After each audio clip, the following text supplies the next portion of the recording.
Здравствуйте. По квесту? Да. Так. Название команды? Ребят.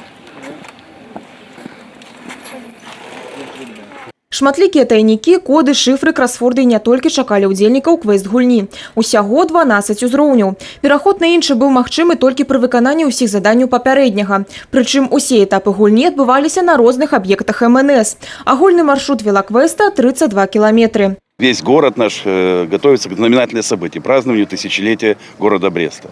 А 25 июля в Республике Беларусь отмечается День пожарной службы. Уже 166 год, как говорится, этот праздник отмечается.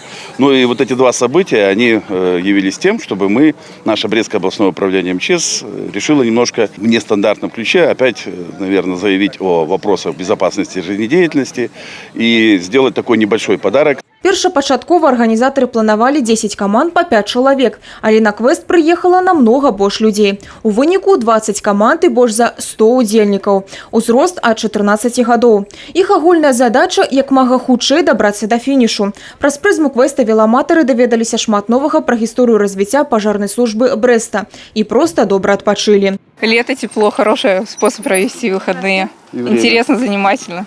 С одноклассниками давно не виделись. Да. Списались, собрали команду и поехали.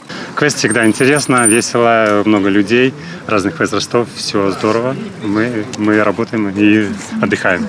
Каманды пераможцаў і прызёраў атрымалі вогнетушитель і сувеніры. Астатнія ўдзельнікі – сертыфікаты. Арганізатары разлічваюць, што велоквест стане традыцыйным. Ганна Быкевич, Александр Сівіцкі, тэлерадыёкампанія «Брест».